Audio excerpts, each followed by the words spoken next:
और देखिए ये तस्वीर शीतकालीन सत्र की शुरुआत होते हुए। इससे पहले आप प्रधानमंत्री नरेंद्र मोदी को सुन रहे थे। पीएम नरेंद्र मोदी संसद में पहुंच चुके हैं और ये एक्सक्लूसिव तस्वीर भारत 24 पर आप देख रहे हैं। तो संसद के शीतकालीन सत्र का सोमवार को पहला दिन है और सत्र की शुरुआत से पहले पीएम नरेंद्र मोदी को आपने सुना। पीएम ने कहा कि शीतकालीन सत्र में माहौल शीत रहे, यही आशा करता हूं। दुर्भाग्य से मुट्ठी भर लोग राजनीति स्वार्थ के लिए संसद को हुड़दंगबाजी से कंट्रोल करने का प्रयास करते हैं, ये प्रधानमंत्री नरेंद्र मोदी कहते नजर आए। और अब ये तस्वीर आपके सामने। दुर्भाग्य से मुट्ठी भर लोग राजनीति स्वार्थ के लिए संसद में हुड़दंगबाजी से कंट्रोल करने का प्रयास करते हैं। और देखिए लोकसभा और राज्यसभा की जो कार्यवाही है, संसद का शीतकालीन सत्र जिसकी शुरुआत आज से हो रही है और ये एक्सक्लूसिव तस्वीर इस वक्त आप अपनी स्क्रीन पर देख रहे हैं। तो ये जो सत्र है 20 दिसंबर तक चलेगा। इस दौरान 19 बैठकें होंगी। सरकार ने संसद से मंजूरी के लिए वक्फ संशोधन विधेयक सहित 16 विधेयकों की जो लिस्ट है वो तैयार की है। लोकसभा बुलेटिन के मुताबिक लोकसभा में 8 और राज्यसभा में 2 विधेयक लंबित है। और सत्र की कार्यवाही शुरू होने से पहले आपको बताते चले कि केरल और नांदेड़ सीट से उपचुनाव जीतकर आए 2 नए सांसदों को लोकसभा स्पीकर ओम बिरला शपथ भी दिलाएंगे। कार्यवाही शुरू होती हुई सत्र की शुरुआत होती हुई तस्वीर फिलहाल आप एक्सक्लूसिवली भारत 24 पर देख रहे हैं। लोकसभा की कार्यवाही और राज्यसभा की कार्यवाही।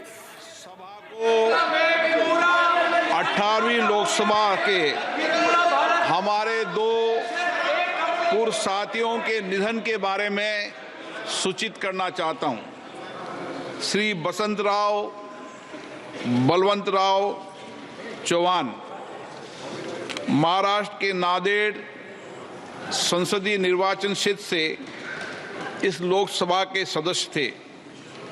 वे महाराष्ट्र विधानसभा और महाराष्ट्र विधान परिषद के सदस्य भी रहे।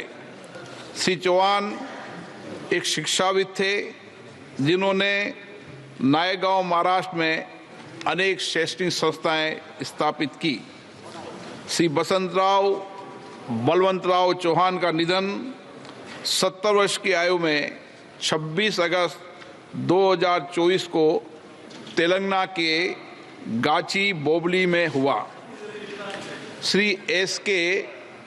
नूरुल इस्लाम पश्चिम बंगाल के बसीरहाट संसदीय निर्वाचन क्षेत्र से 18वीं लोकसभा के सदस्य थे।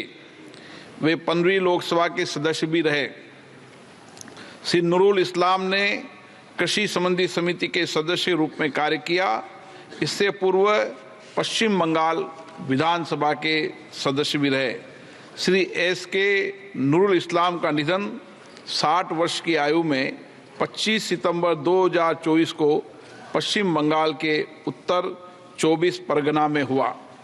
श्री एम लॉरेंस केरल के इडुक्की संसदीय निर्वाचन क्षेत्र से 7वीं लोकसभा के सदस्य थे।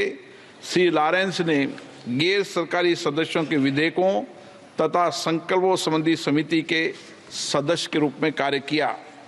श्री एम लॉरेंस का निधन 95 वर्ष की आयु में 21 सितंबर 2024 को केरल के एरानकुलम में हुआ। श्रीमती एम पार्वती आंध्र प्रदेश के ओंगले संसदीय निर्वाचन क्षेत्र से 11वीं लोकसभा की सदस्य थी। वह आंध्र प्रदेश राज्य विधानसभा की सदस्य भी रही। श्रीमती एम पार्वती का निधन 77 वर्ष की आयु में 25 सितंबर 2024 को चेन्नई में हुआ। श्री हरीशचंद्र देवराव चौहान महाराष्ट्र के डिंडोरी संसदीय निर्वाचन क्षेत्र से 14वीं, 15वीं, 16वीं लोकसभा के सदस्य थे। श्री चौहान ने अनेक संसदीय समितियों में कार्य किया। इससे पूर्व चौहान महाराष्ट्र विधानसभा के सदस्य भी रहे। श्री हरीशचंद्र देवराम चौहान का निधन 72 वर्ष की उम्र में 14 नवंबर 2024 को महाराष्ट्र के नासिक में हुआ।